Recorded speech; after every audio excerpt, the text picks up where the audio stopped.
Okay, students, now in question number 6, we are given with these equations. 2x square minus 5y square is equals to 8 and x square plus 2y square is equals to 13. अब यहाँ से हमें ये चीज़ पता है कि आपको variables के साथ कोफिशिएंट्स को सेम करना हो ताकि हमारे पास एलिमिनेशन ईजिली हो सकती है, ठीक है। तो यहाँ पे ऑलरेडी हमारे पास 2x स्क्वायर है, इस वाली इक्वेशन के साथ मैं मल्टीप्लाई करवा दूँगी 2 को। इसको मैंने इक्वेशन 1 कहा और इसको मैंने इक्वेशन 2 कह दिया। मल्टीप्लाइंग उसके साथ 2 को मल्टीप्लाई करवाने का मकसद ये है कि इक्वेशन 1 के साथ वो सिमिलर हो जाएगा और उसके बाद हम उसको एलिमिनेशन मेथड से सिंप्लीफाई कर सकते हैं। मल्टीप्लाइंग 2 विद इक्वेशन 2, यानी कि अब इक्वेशन 2 को आपने 2 के साथ मल्टीप्लाई करा देना। 2 into X square plus 2y square is equal to 2 into 13। ये बन जाएगा 2x square plus 4y square is equals to 26, ठीक है। ये हमारे पास आ गया। अब यहाँ से हम क्या कर सकते हैं कि हमारे पास इस इक्वेशन में और इस इक्वेशन में कोफिशिएंट एक्स स्क्वायर के साथ सेम हो गए हैं। हम क्या लिखेंगे, सब्ट्रैक्टिंग, इसको 3 कह के लिख देती हूँ, सब्ट्रैक्टिंग 1 and 2। सब्ट्रैक्शन ही मैंने क्यों की, क्योंकि इनके साइन सेम थे। साइन डिफरेंट करके हम कटिंग कर सकते हैं, तो इसीलिए मैंने यहाँ पर इनको लिखा सब्ट्रैक्टिंग इक्वेशन 1 and 3। इनको सब्ट्रैक्ट करने से क्या होगा, साइन चेंज हो जाएंगे और हम इनको कैंसिलेशन के प्रोसेस से ईजिली फॉरवर्ड कर सकते हैं। 2x square plus 4y square is equals to 26 और यहाँ आ जाएगा 2x square minus 5y square is equals to 8। अब इनके साइन चेंज कर देंगे, ये कटिंग हो गई। 4y square plus 5y square 9y square and 26 minus 8 18। y square is equals to 18 upon 9, y square is equals to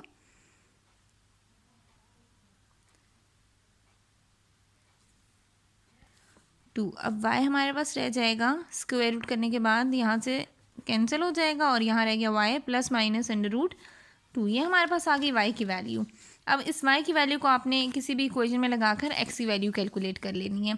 मैं कह देती हूँ put y is equals to under root 2 in equation 1। Equation 1 में लगा देती हूँ, वो है 2x square minus 5y square is equals to 8। 2x square minus 5, Y square की जगह मैं क्या लिख सकती हूँ, अंडर रूट 2 का square is equals to 8। 2x square minus 5, ये स्क्वायर अंडर रूट से कैंसिल, ये 2 आ गया is equal to 8। 2x square minus 10 is equals to 8। 2x square is equals to 8 plus 10, 8 plus 10 हो गया हमारे पास 18। x square is equals to 18 divided by 2, X square is equals to 9 से 18 और x की वैल्यू आ गई हमारे पास प्लस माइनस 3। अब यहाँ से हमारे पास सोल्यूशन सेट बनेगा।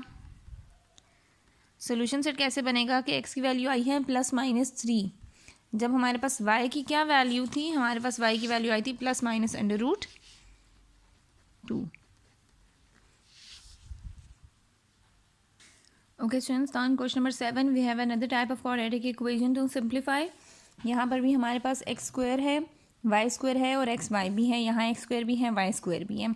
इस तरह की सिचुएशंस में जब हमारे पास 3 टर्म्स इन्वॉल्व होती हैं, तो 3 टर्म्स इन्वॉल्व होने से सबसे पहले हमारे जहन में आता है कि यहाँ पे हम कोई फार्मूला अप्लाई कर सकते हैं। तो हम फार्मूला देखा तो फार्मूला इस पर जस्टिफाइड नहीं था, तो मैंने यहाँ से क्या किया, सबसे पहले तो इस इक्वेशन को इक्वेशन 1 बोला और इसको इक्वेशन 2। अब इक्वेशन 1 को जब मैंने ऑब्जर्व किया, इक्वेशन 1 में मेरे पास एक सिचुएशन बन रही है कि इन सब में से एक कॉमन है नंबर।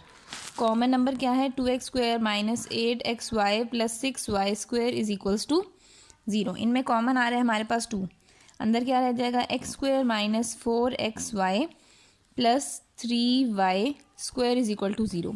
2 मल्टीप्लाई हो रहा है, उस तरफ जाकर डिवाइड हो जाएगा, हमारे पास रह जाएगा सिर्फ x square minus 4xy plus 3y square और 2 डिवाइड होकर ये भी आंसर दे देगा 0।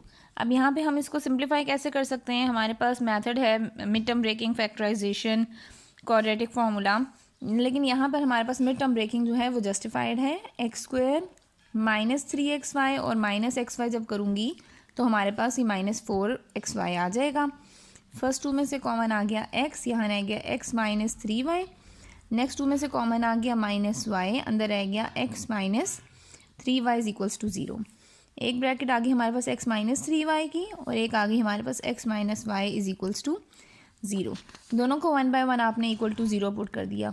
x minus 3y is equals to 0 और एक आ गया x minus y is equals to 0। ठीक है, अब यहाँ से हम लिख सकते हैं x is equals to 3y और यहाँ से आ जाएगा x is equals to y। ये हमारे पास दो इक्वेशंस बन गई हैं। अब आपके पास ये सिचुएशन किस तरह बन सकती है कि x की वैल्यू आएगी इन टर्म्स ऑफ y और यहाँ x होगा y के इक्वल, बट हमारे पास तो y की वैल्यू ही नहीं है। तो सबसे पहले आपने इस x की वैल्यू को पहले x is equal to 3y और फिर x is equals to y दोनों को 1 बाय 1 यूज़ करके y की वैल्यू फाइंड आउट करनी है और उस y को वैल्यू को दोबारा इसमें रिप्लेस करेंगे। पहले मैं कह रही हूँ for x is equals to 3y। अभी मैं काम करने लगी हूँ सारा सिर्फ x is equal to 3y के लिए।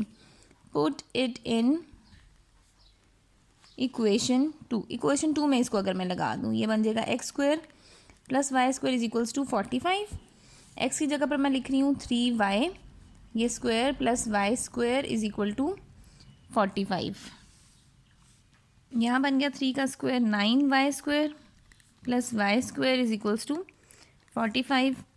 10y square is equals to 45। Y square is equals to 45 divided by 10।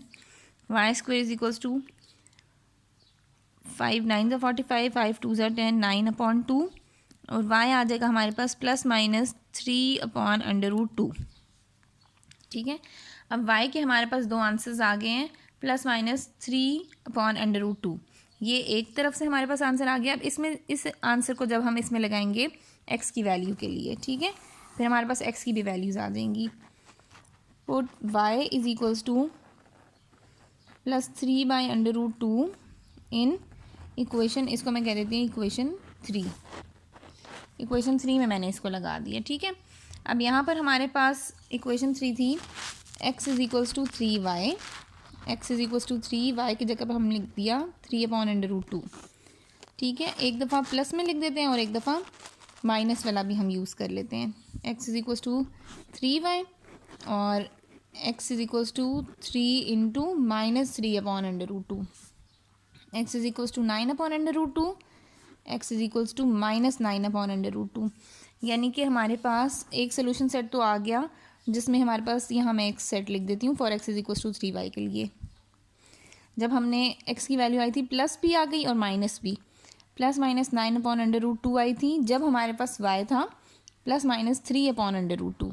ठीक है, अब हमने इसके लिए सॉल्व कर लिया। अब x is equals to y के लिए भी सॉल्व करना है for x is equals to y। जो कुछ आपने इस तरह से भी सॉल्व किया x is equals to 3y के लिए, वही आपने x is equals to y के लिए भी सॉल्व करना था। अब इसको हम रख देते हैं पुट इट इन इक्वेशन 2। इसको भी इक्वेशन 2 में लगा देते हैं। x square plus y square is equals to 45। हमने यहाँ पर y की वैल्यू फाइंड आउट करनी है। x को हमने कह दिया y square plus y square is equal to 45। Y square plus y square is equals to 45। 2y square is equals to 45। Y square is equals to 45/2। y is equals to √45/2। ये हमारे पास y की value आ गई। और इसको अगर हम मज़ीद simplify करें तो 45 हमारे पास बन जाता है 3 3 ज़ा 9 एंड 9 5 ज़ा 45, तो 3/5 डिवाइडेड बाई 2। ठीक है, और हमारे पास ये सिचुएशन है कि x y के इक्वल है, यानी कि जो भी x की वैल्यू होगी वो y की भी वही होगी। ये प्लस माइनस के साथ आ गया y, it simply says x is equals to y, then x will be equals to plus minus 3/5/2। तो यहाँ पे भी सोल्यूशन सेट हमारे पास बन गया। x की वैल्यू आ गई प्लस माइनस 3/5/2। सिंपली y की भी वैल्यू है प्लस माइनस 3/5/2। अब सोल्यूशन सेट में ये वाले भी आपने काउंट करने हैं और ये वाले भी काउंट करने हैं। जो एक इक्वेशन से पहले दो हमारे पास निकले थे आंसर्स और फिर दूसरी इक्वेशन से जो दो आंसर्स निकले हैं, तो ओवरऑल सोल्यूशन सेट्स में आप लोग क्या लिखोगे, प्लस माइनस 9/√2 प्लस माइनस 3/√2। एक ये पेयर है हमारे पास और दूसरा पेयर है plus minus 3/5/2 and plus minus 3/5/2। ये हमारे पास दो पेयर्स आ गए।